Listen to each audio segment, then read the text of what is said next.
Sales. It is the number one struggle that most companies have. Even when you're successful, it's the fear of losing that momentum. And there's a lot of different aspects of sales that companies stress about, from lead generation to marketing to finding the right talent, developing that talent, holding them accountable, growing, scaling, finding the right leaders. We could go on and on and on. And I know I've thought about this and helped companies as well as my own company overcome some of these struggles. Well, today I'm so excited that we have Ryann Dowdy joining us today. Her company helps organizations from startup to mid-size grow and develop a sales organization that thrives. She brings her expertise from years of being on corporate sales teams and leading those sales teams, and realizing that she has an expertise to help new organizations get off on the right path. So I'm really excited. We cover a lot of different topics today, and her passion just comes through. Very excited for you to meet her. So let's dive into today's episode of You're in Charge: Conversations That Spark Change with Ryann Dowdy.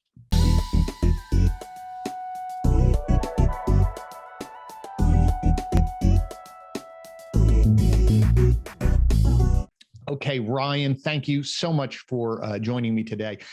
I'm excited because this topic is near and dear to my heart as a business owner, and it is probably one of the most frustrating topics or things that I have to deal with over my career, and that is sales and sales teams and all of the above. I wish I had a team of people that were consistent, and it just never seems to happen. So I'm going to lean on you to give us some tactical advice for those people who are listening, who are leading teams or owners who are having teams and they're struggling. So let's dive into that. When I say as an owner, I'm frustrated by sales, what questions are you asking me, or what do you think's going on, or what do you see out there that could be causing my frustration? Yeah. I'm a salesperson by nature, Glenn. So the first question when you say I'm frustrated by sales, my response is, tell me more about that. Because everybody goes in a different direction, right? Some people are frustrated because sales are inconsistent. Some people are frustrated because they have a lead gen problem. Some people are frustrated because their people aren't doing what they're supposed to do all day. Some people are frustrated because they can't recruit. So it's all of the above these days. And so it's really drilling down into what's the core part of the problem with sales. Because there are times we're frustrated with sales when it's just us. Like when I was a company of one, there were some days where I was frustrated with sales. Okay, so then let's unpack those, because those topics you just mentioned, at any moment in time over the last 12, 13 years of running this company, I have had frustrations with each of those. So let's talk about first, we'll put lead generation to a side. Let's talk on the talent. Recruiting talent or salespeople, where are we getting it wrong? Is it our expectations? Are we asking the wrong questions? Do we want finished products? I know that's sort of probably D, all of the above, but when we're out looking for talent, where are we screwing it up? Yeah, couple of different places. One, I do think that there is this focus, Glenn, that if we could just get experienced salespeople, they'll be up and running faster.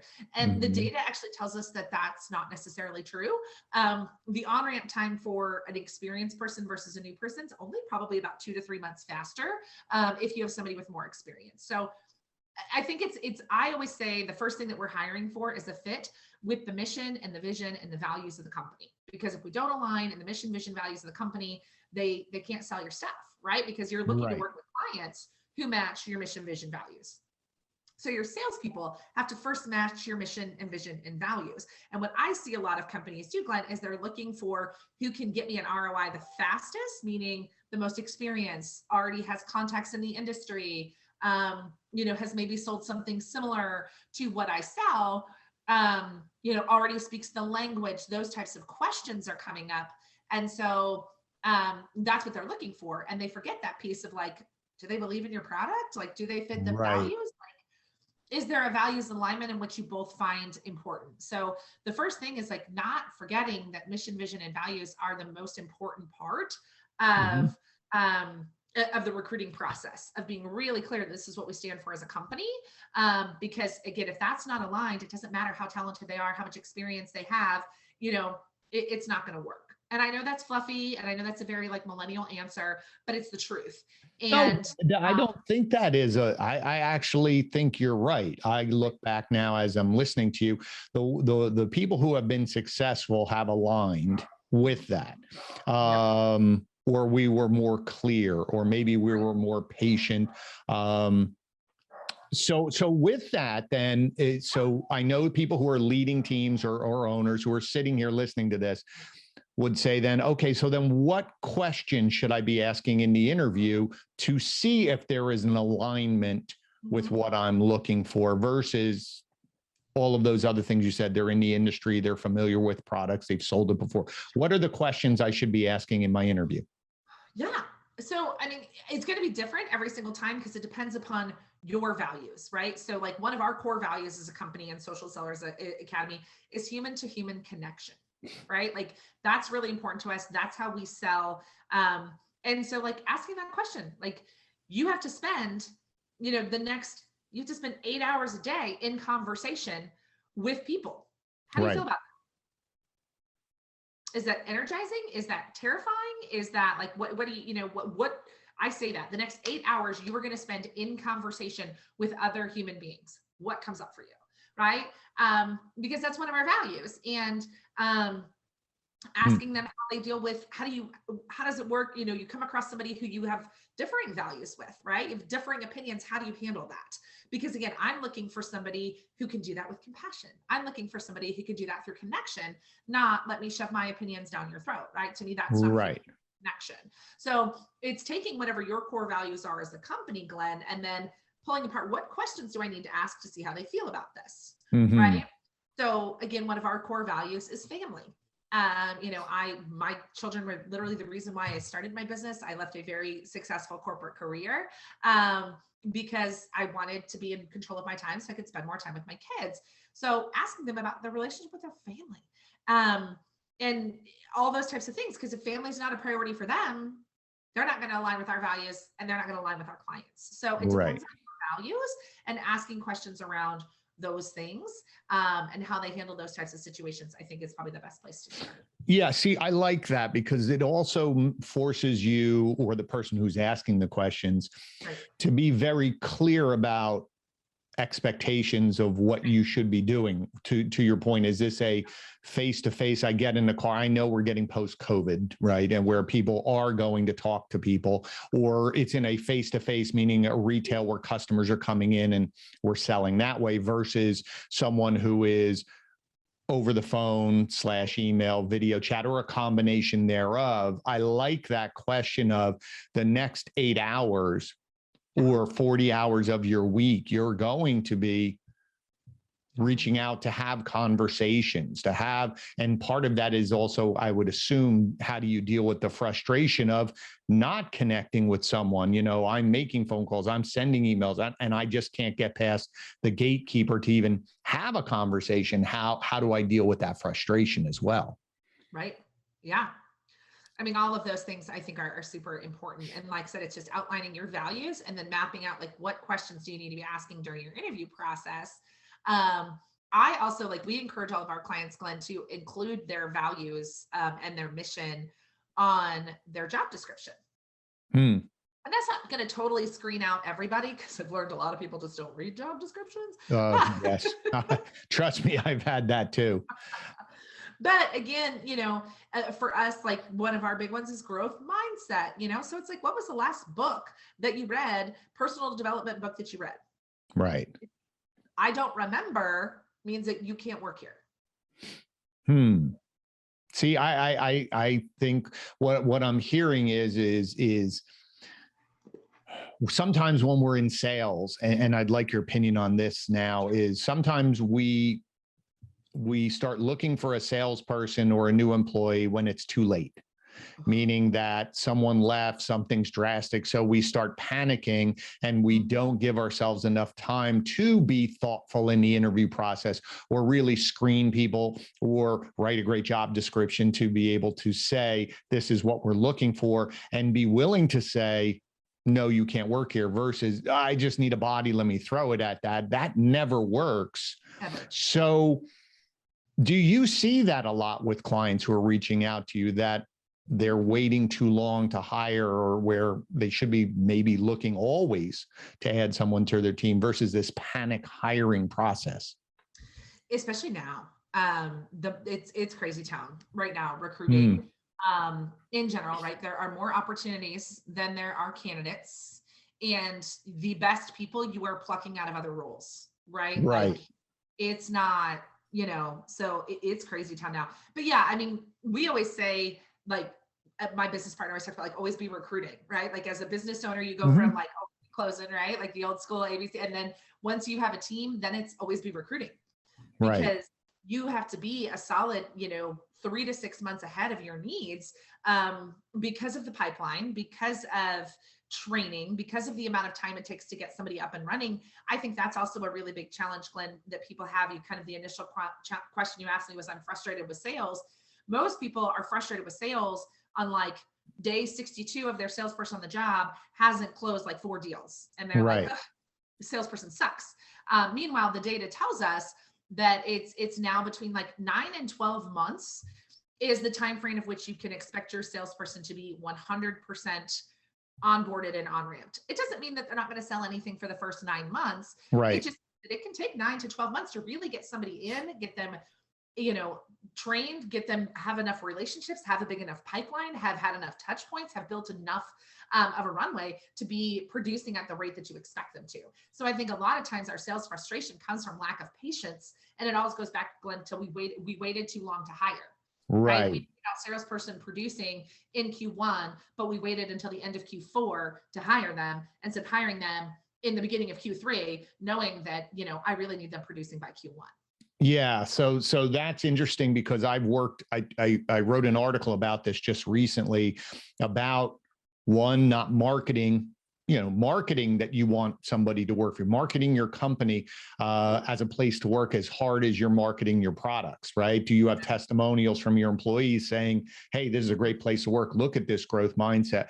But to that point, what I don't see is people really reverse engineering, to your point, how long it takes, right? So if you say that, even if you said on the outside, if I could get a salesperson up to, say, 30% productivity in 3 months or 4 months, right? So then you're going to say, well, then that's part training. Well, then how long do I have initial training before I even turn them loose? Well, that's a month.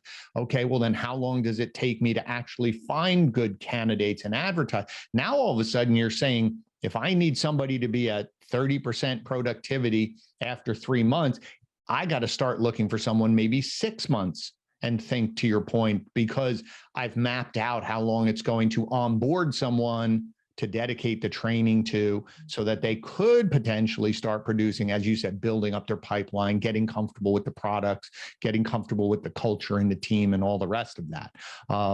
We just very rarely see it. So let's talk about this. I think a good place to pivot, because I'd love to hear your view on this.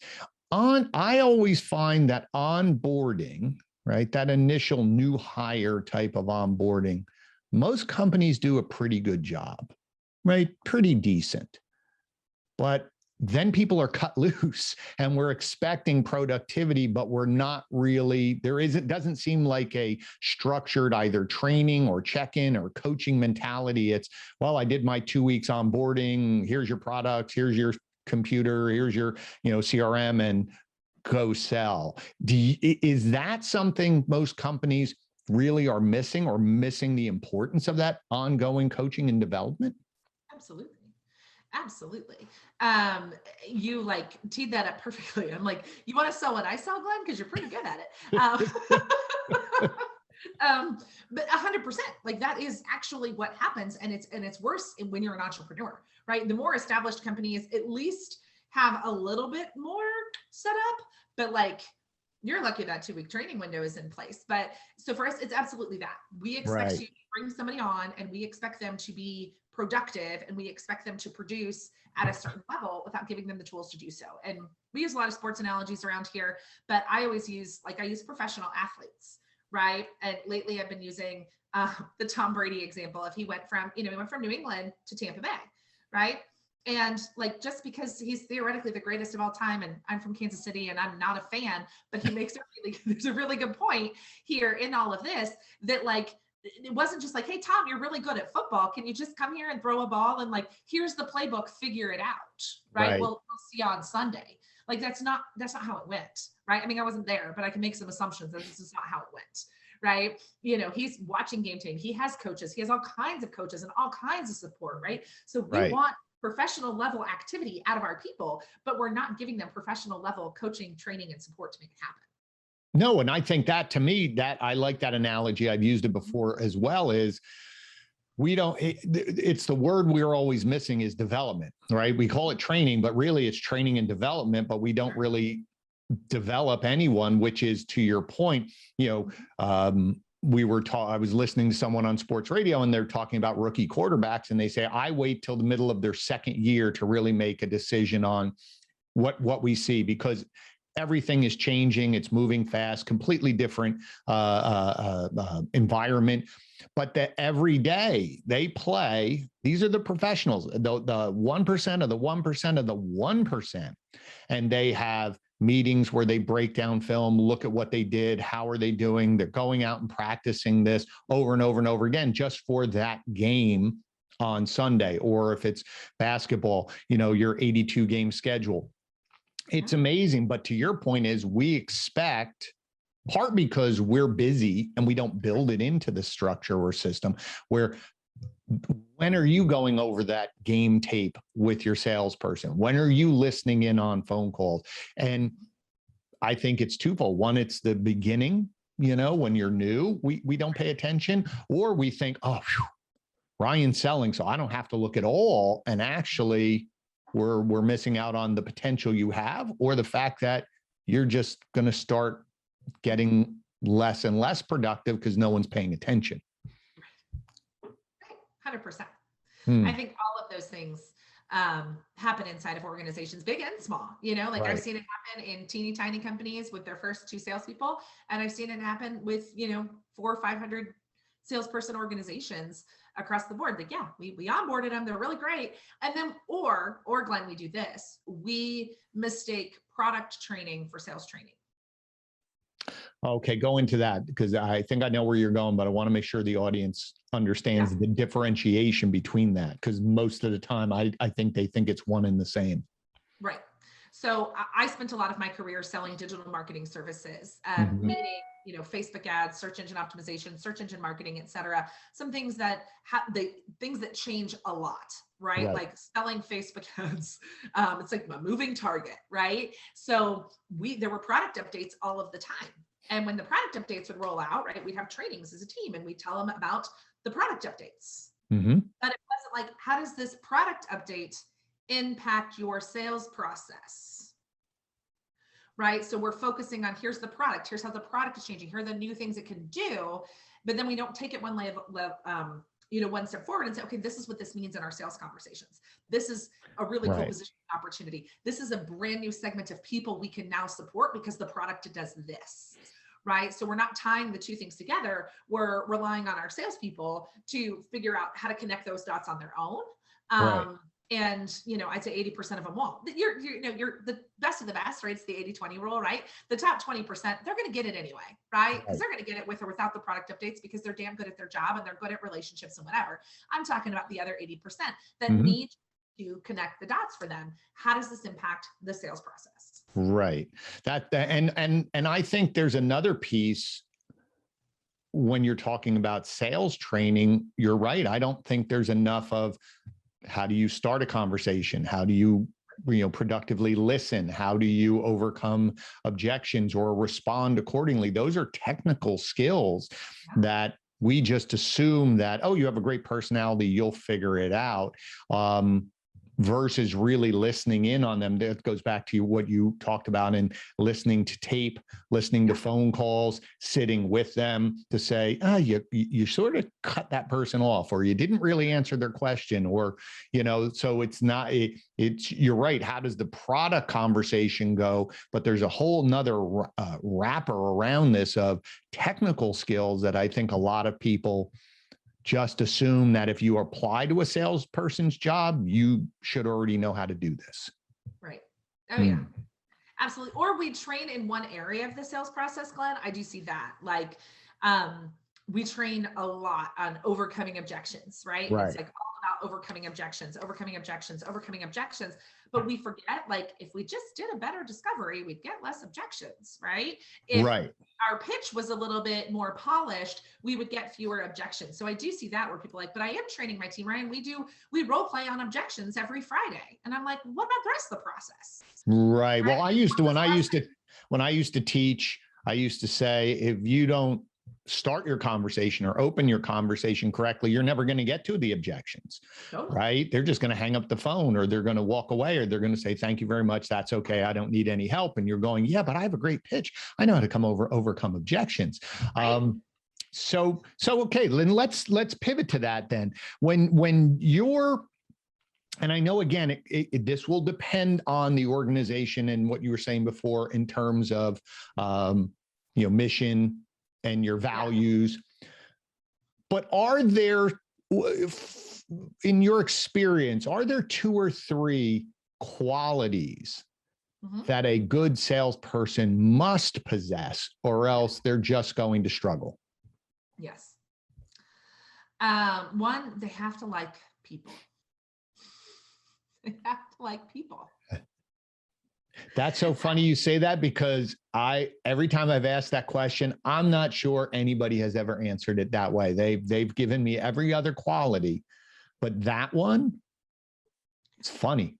That's the most obvious. You have to like people, because, and I know that you're like, well, duh, Ryan. No, like there's no duh anymore.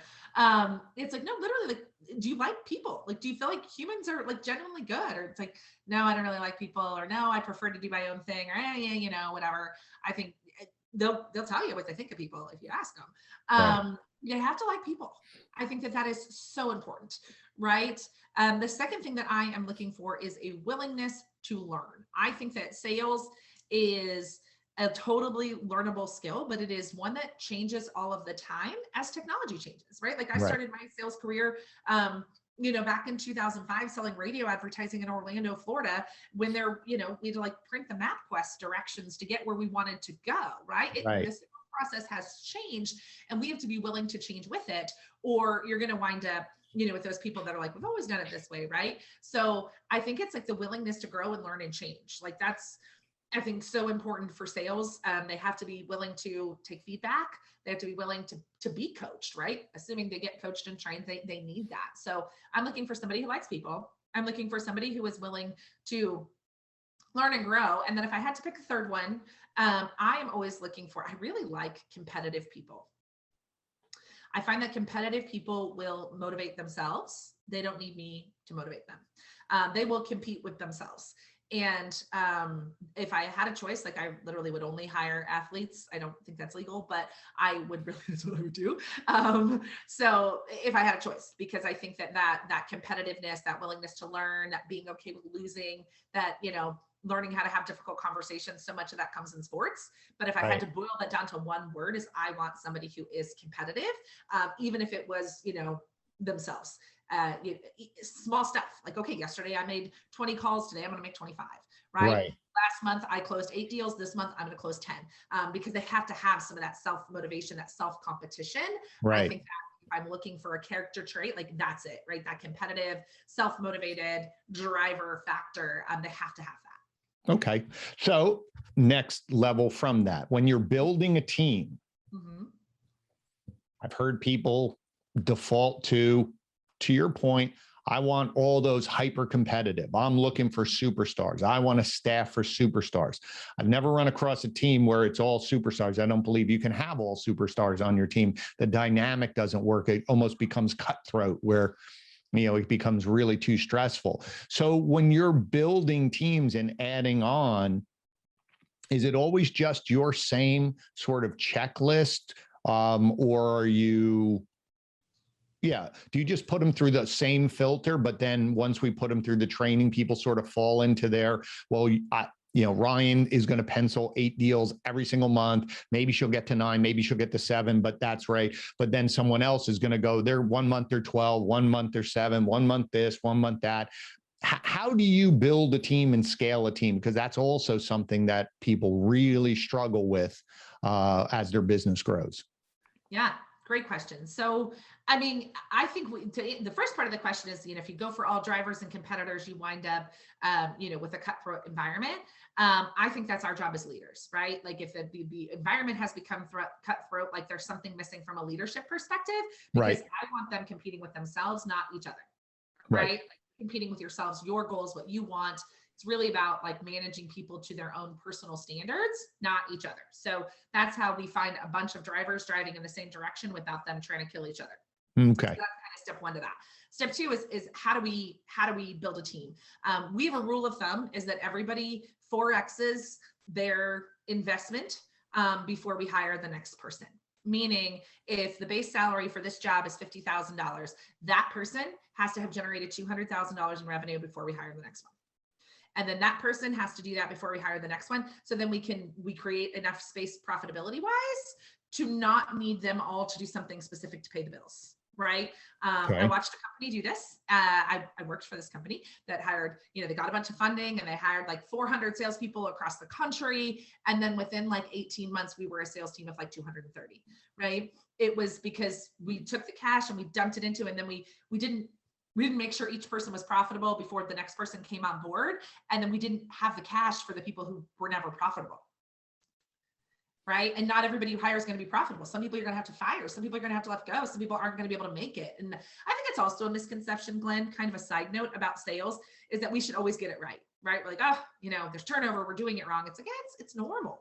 And I would rather get somebody out of there than keep them in and keep paying for them, But so let me push back on that. And somebody would say, I can hear it because my brain went there for a moment. Okay. Going back to what you said, it takes 9 to 12 months to get up to producing, right? What if you're trying to scale faster? I mean, you could probably hiring hundreds. Right.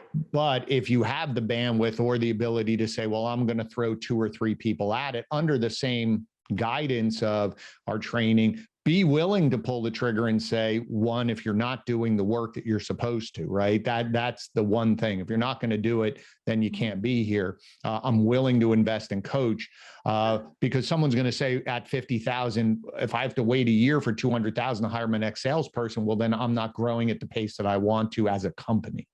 Sure. So I want to clarify, producing at the level you want them producing, right? 9 to 12 months. Our goal is that they 4X within 3 to 6 months. Like we should have them in a space where they 4X in 3 to 6 months. They 10X by the end of 12. Like for us, that's the benchmark of fully onboarded. They've 10X'd. They've generated 500,000 of their $50,000 salary. Right. So I only need that like first 40%, right? You said I need them performing at 40% in that first 3 to 6 months. And the time frame for that is going to be dependent upon the company. Are they given leads? Are there inbound leads? Like, what do the leads look like? That almost always dictates how quickly they'll be up and running. Right. If they're getting warmer leads or conversations versus knocking on the door, cold calling, I've given them a database that, we've built. They have people who have some context versus they've got to start from scratch, right? That's always going to take a little bit longer. Right. So, for that person who wants to scale faster, it's just being prepared from a cash perspective to be able to do that. I guess it depends on the size of your company and the size of your pockets. Can I hire 3 people knowing that, there is a chance that all 3 of them are not a fit? Like, can I take that risk? Right.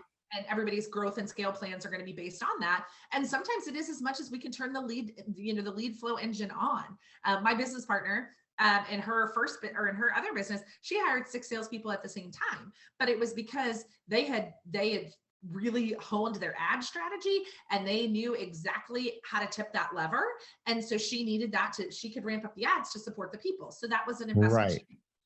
Three of those people didn't work out, but because the lead flow was there, they were able to figure that out quickly. So I would say it depends on how deep your pockets are, as to how quickly you want to do that. But I think what I like about what you're saying is that you're having a benchmark or a scalability metric where you're saying, I need you to 4X, meaning that if you're getting to 4X at this sort of juncture, whatever milepost you throw it out there, that means, okay, you're on the right path, your momentum's going, and now you're sort of the hockey stick is going to go in your production. I can now focus and bring someone else in so that I'm always having someone. And then hopefully I have a bunch of people who are 10Xing out there, but I have that milepost versus you get frustrated at the beginning. You're not going to hire anybody. You don't have those metrics to measure. You're not, investing in them to be successful. I think there's so many pieces to this that you just said in, leads, quality of leads, seasonal, whatever it's going on. It's easy to just say, the salesperson's horrible. That's a mismatch, versus having that guidance to say, yes, we're on the path and we're going there. Let's talk structure of teams. And I've seen different styles work. Do you have a favorite setup of a team? Meaning where one person, salesperson, I'd work for you. Here's your database, go generate conversations, go sell. There's been other companies that will have like appointment setters do the groundwork, and then I'll hand either a warm lead over to me, or I'm going to go now deliver the presentation, or even stack someone on top of that where then the closer type of person comes in to really seal the deal. Again, all variations depending on your size, pockets, but is there any one that works better, or they all could work, they all could fail? What are your thoughts? I think they all could work and they all could fail, is the answer to that. But, again, I think it breaks down like skill sets and developments, right? So most of the people that we work with, like they will start, their first salesperson will start in kind of that appointment setter role, right? Business development, whatever you call it, and then grow into the closer role. I also think it depends on how much like account management the team has to do. So I grew up selling radio advertising. That's where my career started. We did it all. And like we found the lead, we sourced the lead, we closed the business, and then we did all the account management, right? Right. And a terrible structure. I do not recommend that one because there's no time to do the things that you need to do to fill your pipeline, right? So I think that the reason that most sales organizations fail is an empty pipeline. So our priority has to be the pipeline. If somebody can generate a pipeline and close business, game on, that should be our business model, right? If if we think, hey, if we had 3 people filling a pipeline for one closer, we could get a faster ROI, then like game on, make that happen. So I think it's really understanding the lead flow. If you're running ads, like a lot of our clients are, they're running ads. If you don't need somebody to generate leads and you really just need somebody to qualify and close, I think that's one person. That doesn't need to be 2 people. Right. So I think it depends. To me, it all goes back to what is the lead flow, right? Like what is the demand generation in the business? That's going to dictate the best sales process for you. Right. Yeah. We've played around with, for our company, we've played around with a variety of styles. And now we're sort of getting back to that idea of we've gotten burned a few times with salespeople who promised the world and just didn't want to do the work. That ultimately comes down to it. They didn't want to do the work. Maybe in their previous company, they were fed, or they were up at a higher closer. And now we're saying, well, we also need you now to come back and do some of the qualification. And they just couldn't go backwards to see the movement forward. Now we sort of have a few people that are coming in at a more that qualified level, and we're teaching them how to close. Like they'll tee up, we'll get on the phone, we'll do the presentation, they'll hear it, and then they can send the proposal out and they can close, get it back in. But every day or every week, they're moving it a little further on their own versus us trusting that you know how to do it, because going back to those mistakes, oh, you were in the industry, oh, you sold this before, oh, the lingo.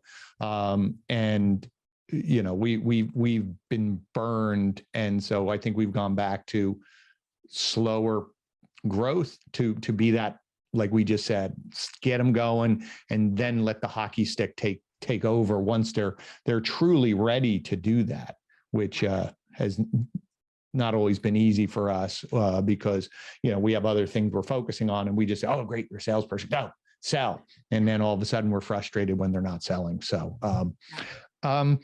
okay. So let's talk about, because you came from the marketing side and sales, I see a disconnect in companies where sales and marketing, those two people, departments, however big it is, sometimes are at odds with each other. Sure. Marketing saying sales isn't, if somebody's questioning, well, is the marketing effective?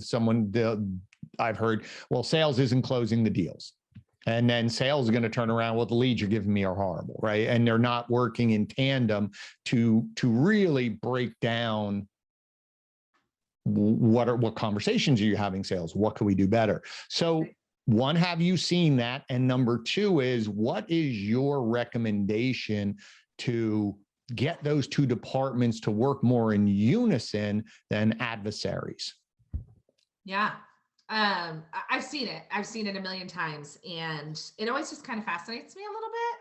I'm like, I don't understand like how we're on two different teams here. Like, I don't know how we got to that place where like it's us versus them. It should all be, pulling in the same direction. Right. And what I have seen to circumvent that, Glenn, is it's a commission split. Right. Like a company that we work with, their marketing people, like they're actually their ads people.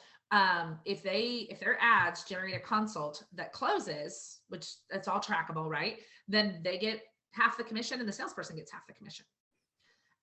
So then it does a couple of things, right? It makes the salespeople not dependent on marketing because they get the full commission if they go generate their own leads, right? So you get full commission if you generate your own leads, but if somebody's handing you leads, you get half commission. But then it also has the marketing team have some skin in the game, right? Like my compensation is tied to generating good leads. So I can't just be like, well, it's your fault. It's like, what do I need to do? And I also think that they need to be talking all of the time. Like this idea that sales and marketing don't talk kind of blows my mind. Like, I don't understand that. I talk to my marketing person. I'm theoretically the head of sales in my company, right? I talk to my marketing person all day, every day, right? Like, this is working, this isn't. What are your thoughts on this? How about this? Like, try this. With this last email, we got really great, we scheduled some appointments, but they weren't with the right people. Can we add in this? Like, it's a constant communication with us all the time. So to me, the fact that those two, and I know this happens in big companies all the time, Glenn, they operate in silos. Marketing here and the sales team's over here. And on occasion in a quarterly meeting, we're yelling at each other. And I'm like, this just doesn't compute. So, but for me, the way that I've seen that work is, like tie their compensation to it. And all of a sudden everybody is. I like that idea of compensation. What we've done, and I've recommended for my clients that I consult for from a marketing strategy department, would say, have those meetings, because as a marketer, I want to know where the objections are, or what questions are they struggling with, or what, for us as an agency, what didn't they like about their other agency, right? Why are they on our doorstep right now looking to change agencies? That then can say, oh, can we build a campaign around that problem? That, hey, do you have this problem too? We can solve that. But I would never know if I didn't respect the questions from the sale, or the information the salespeople are getting, or the salesperson thought someone was listening to say, here's what's working, here's not what's working. To your point, we're talking to the wrong people. What could we do? Or, so I think it's a much more efficient way to have that collaboration to be moving that company forward, right? From a visibility standpoint to closing deals. They have to work in tandem. It's frightening how often one hand doesn't know what the other one does. I mean, I've seen sales teams that don't know what ads are running. They have no idea what's going on. Right? It's just crazy to me. Yeah, no, I've seen that before. And again, most of my clients, Glenn, they're a little bit smaller. So, it's there's a little bit more cohesive, but I've definitely seen it as companies grow, they get divided. But again, they all pull in the same direction when their compensation's tied to it. No, I like that. That's a good note. I'm writing down. I got my pencil here, writing down. So as I said, so let's talk about, I want to pivot now to the leadership of the teams. We talked about salespeople. We've sort of talked about scaling, and that seems like that's almost an above level at the CEO level or owner level. And we have our salespeople, and we've talked about that, and marketing getting going. One of the biggest places where I see attention needs to be placed for a lot of companies are the people who are running teams, right? They're the sales managers, they're team leaders, whatever word you want to call it. They're responsible to help a team become successful. So my question to start this out, because I think your expertise will help people solve some of this. Number one, do you see the wrong person in charge of the team as often as I do? Yes, 100%. And why? Because we take our highest performing salesperson and we make them a manager. And what's the downfall of that? Well, A, loss of production, and B, most really high performing salespeople, Glenn, are not excellent leaders. Yes, I've seen that as well. I remember a salesperson wanted to be the leader of a team.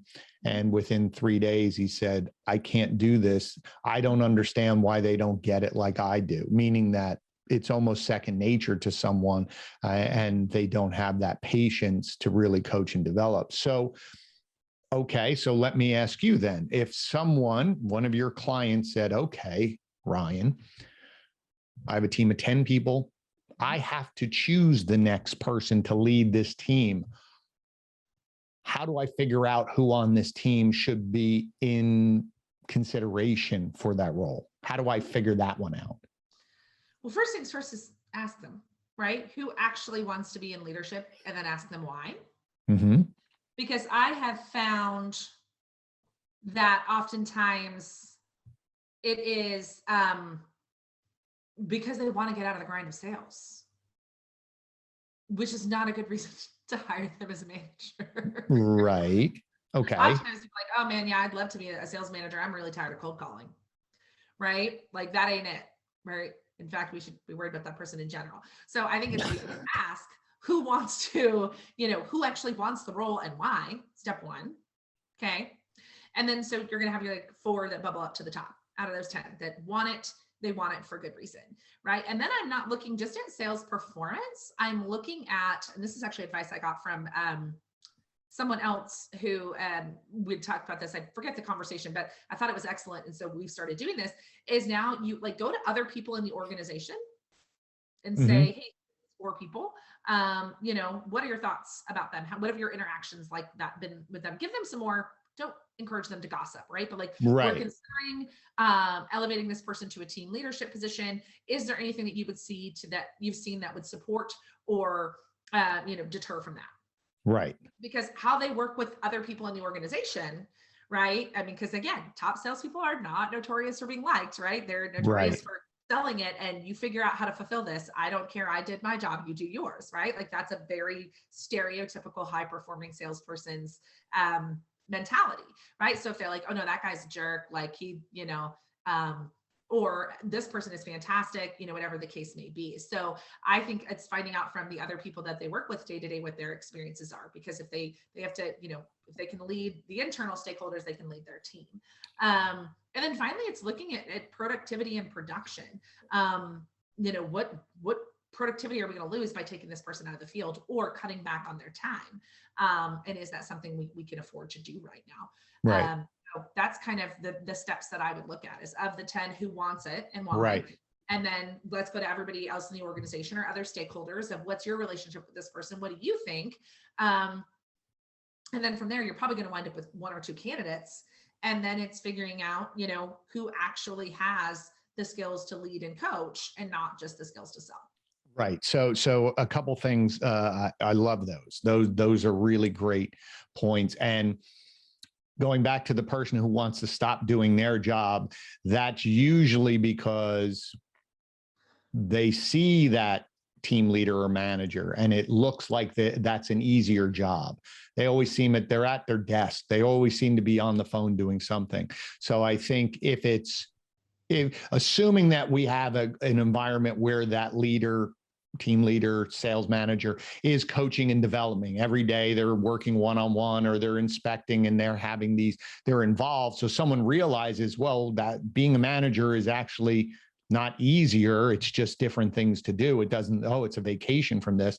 I think number two, which is a very important point when you're looking at that, is a fact. And I like that when you were saying, how do they work with other people on the team? Because now they're going to be on someone else's team, right? Now that leader is on the general manager, the owner, somebody else. Now they have to be in that environment and responsible to someone above them. How are they going to handle that? Can they be at that table? Are they going to be a good team member? I think that's really great. One additional one that always helped me was I always would ask, so if you were running the team and you were asking me that question saying, well, who should I put in this position? I would say, let me ask you this, Ryan. If you're out sick, you're on vacation, and the team needs something, needs an answer, needs help, who do they go to? That person probably is an above average performer because they get results. Number two, they're patient. They're willing to help. They get along with people. They're approachable, like all of those, some sort of qualities that we would like in that leader. Sometimes that's a flag for me to go, oh, right? Yeah. Because they have those qualities where that I think good leaders need, as you said, way back in the beginning, that good leaders have that mentality of listening and they're developing and they're patient without being soft. They want to get results, but they find that way. But I really like that idea. I forgot about the one about going to other people outside of the department and asking, because maybe there's a whole different side to somebody that you don't see. Mm-hmm. Well, yeah, we always put our best foot forward for our direct manager, right? Mm-hmm. And depending on the size of your organization and the environment of which you work in, that's going to depict things differently. But yeah, I mean, there are plenty of people that I worked with in my, in-person, in-office days where, yeah, who they were performance-wise versus who they were around the water cooler was two different people. And, do they want that person leading others? Okay, so now, your brain again here for the audience. Okay. So again, we have people who are listen to this, or a lot of them are in managerial roles, new or experienced. Okay. Now the next step is you've chosen that person. Mm-hmm. That person's going to ask you, great, I have to take over a team. Now we can look at it both sides. It's the team is performing well. The reason they're taking over is somebody got promoted up. Mm-hmm. Great. Or we're replacing because the team's not performing. More times than not, that's why somebody's there. Some things didn't happen. So what's your advice to a new manager taking over that team, right? You just selected that person and they're going to take over this team. What should they do in their first 30 days to help them? Like, where should their focus be? What should they do? What shouldn't they do? Walk me through some advice, maybe 3, 4, 5 things that someone should do in those first 30 days. Mm-hmm. First things first, have a one-on-one, like a solid 60-minute one-on-one with everybody on the team. Figure out what motivates that person. When you say motivate, what do you mean by that? Like, what does that person want or need? Why are they going to be successful? Why are they going to go above and beyond? Okay. One of the things that I saw in all of my experience in the corporate world, it was always about what the company needed and wanted, right? The company goal is this, we're behind, stockholders, the board, right? Like we were constantly driven by somebody outside of ourselves, and the salespeople are like, yeah, I don't care about any of that. Like, right. I'm trying to take my family to Disney World for Christmas this year. Right. So it's really figuring out like what is their driver that's going to get them to perform? What are they working for? What happens when they hit their goals? What do they want? Why are they doing a harder than average job for? right? Like why are they doing that? So it's figuring out the individual motivators. Don't assume that you know anything. Don't assume that it's money. Don't assume that it's what motivates you, and figure it out. That's kind of step one, because it's going to endear you to those people. And then you're going to figure out how to manage your people. That's going to tell you what they want. Okay. So just on that point, there's two people taking over, one coming in from the outside, one who was promoted from within the team. You're still doing that under that guise of don't assume that you know just because you were sitting next to the person doing the job. Yep. Okay, great. So that's the first thing I would do, is figure that out. The second thing I would do is I would do real pipeline management without consequence. It's really hard, right? But like, sit down, tell me what is in your pipeline. Do not blow smoke. Right. Do not tell me that you have $200,000 worth of business closing in the next 30 days if you do not. Be really honest with me.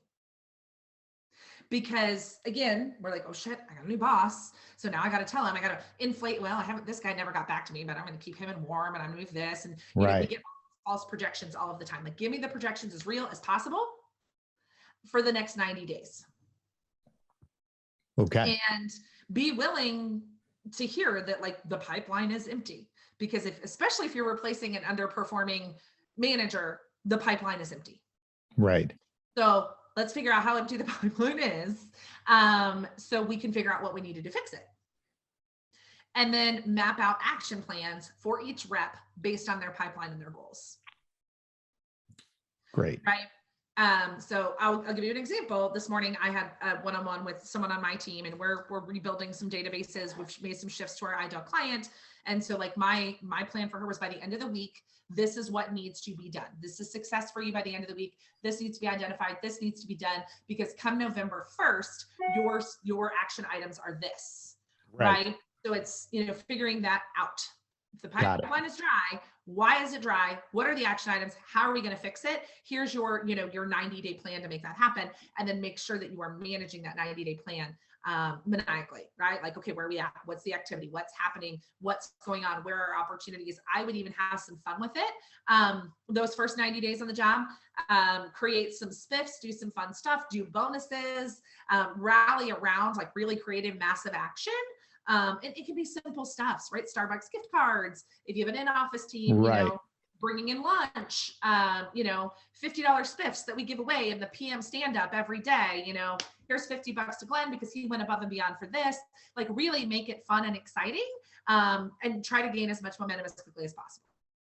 Great. And then we'll find that your key players will probably rise to the top, and the people who aren't going to hack it are going to fall out. And then you'll figure out who you need to replace, because every time there's a regime change, somebody needs to be replaced, because they probably needed to be replaced before the new manager took over anyway. Right. And so what I'm hearing is, and I love that first 30 days, then do you see then, if we start seeing momentum, people forget what it took in those 90 days to go and they start to get back off? Or are you really helping them to say, okay, once you get it up to this level, then it's Groundhog's Day. Like, every day we're doing this, every day we're doing this, every day we're doing this. The minute we take our eye off the ball, we're going to start drifting. Is that where you see, right? So if we get them to the first 30, 60, 90 days and we see that momentum, is your advice to them? Just keep doing what you're doing? Wash, rinse, repeat. Absolutely. Wash, rinse, repeat. I love that. I mean, it's the science of sales, right? Like they say, what is the science of sales? It's our numbers, it's our metrics, it's our KPIs, right? What we just did over the last 90 days was we built our pipeline, right? And now we have to keep doing that. The good news is that the seeds that we planted 30 days ago, they're going to start to close, and then we're planting new seeds, right? We don't reap and sow in the same season. We just got to keep planting seeds. As soon as we stop seeds, we start closing deals. Right. So it has to keep going.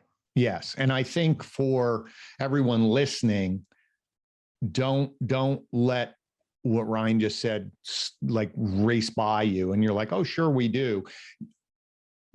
I would advise you to even help your team break it down to say, hey, maybe half of your day is planting, right? And then a quarter of my day is moving somebody from demo to proposal. And then a quarter of my day is chasing proposals to get them in the door, however you're moving people through the stages of your funnel. But I think to your point is, sometimes because I was guilty of it very early on, is once I got enough opportunities that were in that, pruning to harvesting stage, I stopped planting. And then all of a sudden, once all of those either closed or died off, I looked around and said, whoa, man, I don't have anything left to move to the next.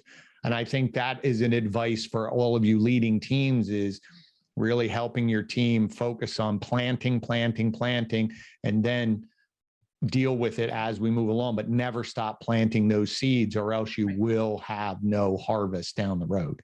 Amen.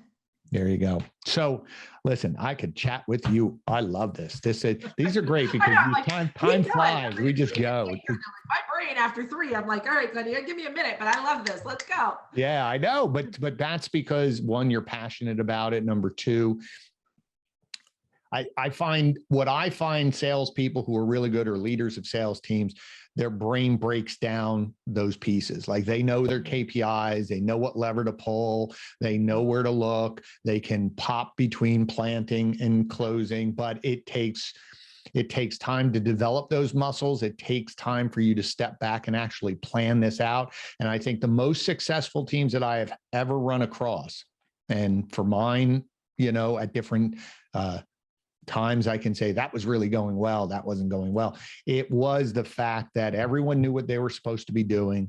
Everybody was rowing in the same direction, and it was written out. So nobody could ever say, I didn't know that's what you wanted, right? Everything was documented. I find when I'm running across groups that are not doing well, where's your process? Oh, we all know it. I'm like, oh, here we go. It's not written down. So I think the more organized you can be, just like going back to what you were saying about the pro sports, they all have a playbook.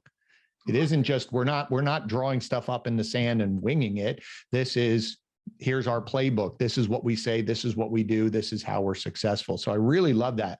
And I just can tell from your energy, you do that. So before we jump into our questions, talk to me a little bit about your company and how it helps organizations. This is your time to brag about your company a little bit. I'm a salesperson. I'm very good at that. Social Sellers Academy is very specifically designed for that early stage startup. We usually say somewhere between like 1 and 20 million is kind of that sweet spot where we help build and train sales teams that are leveraging social media as their primary sales tool. Not their only sales tool, their primary sales tool. So whether it's LinkedIn, Instagram, Facebook. So we focus on 3 key things. We focus on systems first because of what you just said, right? No playbook, no, we're dead in the water, right? So first, it's what are the systems? And knowing that if you're in that $1 to $5 million range, you probably don't have good ones, and there's nothing wrong with that. But there's a process because you're making money. We just have to draw it out of you, right? So the first thing we do is we really help with the process, setting up the sales systems and processes so someone can be successful in that. And then we focus on team. So we do keep a recruiting pipeline for our clients in the academy. And then the final step of what we do, Glenn, is mastery. We train live 5 days a week. We run drills every day. We role play every day. We do exercises every day. Today, it was like the emotional reasons why people buy. And we had everybody in the room go around, why do people buy your stuff? And I'm like, that's not it, right? Give me another reason why people buy your stuff. Not it, right? So we run drills 5 days a week. So it's a group coaching program, but it is really very much designed to learn by both doing and listening. So we work with our clients in a container for 12 months because, again, we know in the startup space that you don't have the time to do all of the stuff that Glenn and I just talked about, nor did you really get into business to likely be a sales leader or a sales trainer for that matter. So we really hope to, we fill that gap for startups. Great. See, look, love that. Folks, you really should be diving into this. I have some notes and I might be picking Ryan's brain as well. So let's, on that, how do they find you? How do they connect with you? And then we'll get into our fun question. So how do they connect with you? online, or where can they locate it? And we'll put it all in the show notes, but where do they find the company itself? Sure. So our website is dailysalesondemandforceos.com. We also have a podcast by the same name. So Daily Sales on Demand for CEOs, great places to connect with us. I am an avid networker on LinkedIn. So it's Ryann with 2 N's, Dowdy. So you're welcome to connect with me there. Those are the best places to connect with us. Great. We will load those up in the show notes. So everyone who's listened to these episodes always likes the fun little questions. I call them the one because, again, it's the first thing that pops into your mind. Random questions, so don't overthink them. So let's dive into number 1. So I always love to know, what's the one food that you just cannot live without? Your go-to thing. I don't care, health-wise, whatever, got to have it. Sushi. Oh, you're the first person out of 100-something episodes that have said sushi. And I love sushi myself. I do as well. That is always like, if someone's like, do you guys want to order, do you want to order food? Do you want to go out? I'm always like, sushi is always the first thing that comes to mind. Oh, I know. And so a lot of people go, I don't know. I'm like, I'm so happy when someone else goes, yeah, let's do it. I'm like, yes, let's go. Number 2, where in the world would you like to go and spend time that you have not visited yet?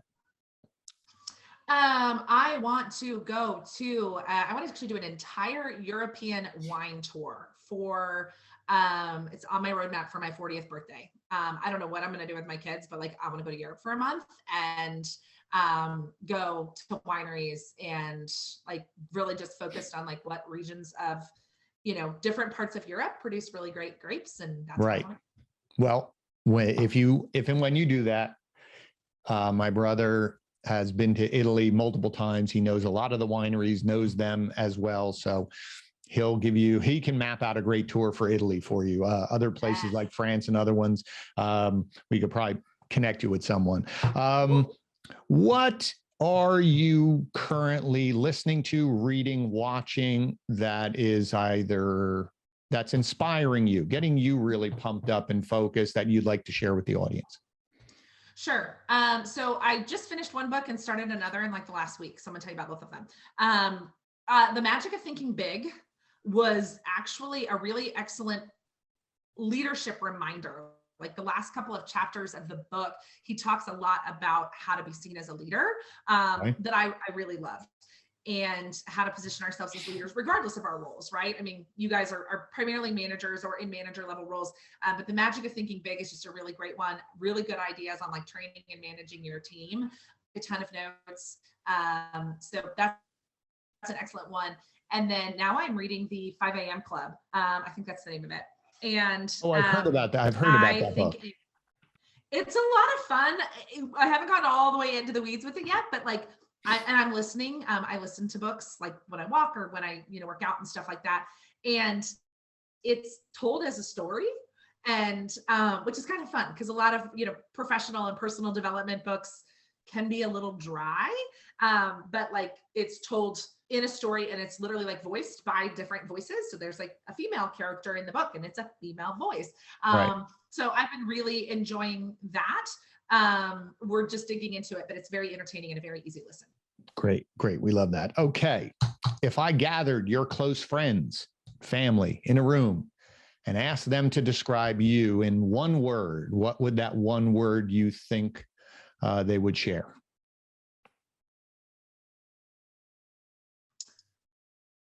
Their word would likely be determined. Okay. I could see that. You're going, okay. Well, I'm the word is I would describe it as persistence, right. But they would not, because they're not the behind the scene, they don't know the behind the scenes.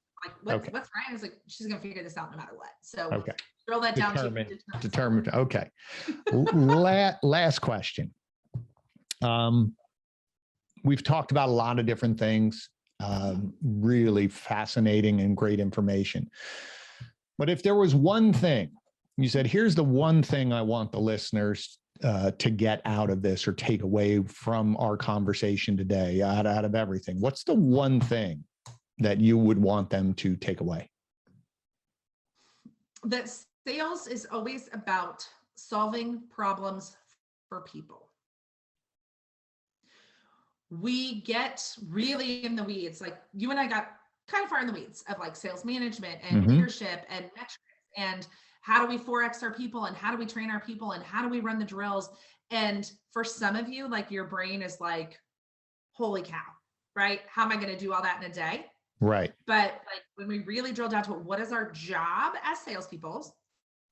Our job as salespeople or leaders of sales organizations are to solve problems for people. And if at any point in time we find ourselves wasting time on things that are not solving problems for people, they're probably not sales activities. I love that. Love that. Love that. Everyone, write that one down. We will be using that one for promoting the episode. So Ryann, thank you so much. This was a great conversation. I enjoyed it. I hope you had fun. Hope everyone who's listening, got a lot out of it. Please make sure you connect with Ryann. This is definitely someone that you should connect with. A lot of great information. So I appreciate your time. Please make sure, everyone, that you do subscribe to the podcast on Apple, or if you're an Android user, on Spotify as well. You can pop over to the YouTube channel and watch our conversation as well. Please make sure you share it out.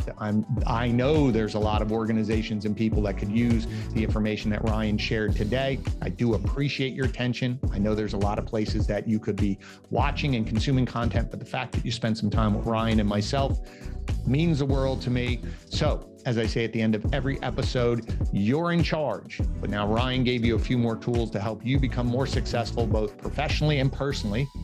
So I hope to see you again on the next episode. Ryann, it was an absolute pleasure. I look forward to being in contact and connecting with you and picking your brain some more. Awesome. Thanks, Glenn. Thanks so much. Take care.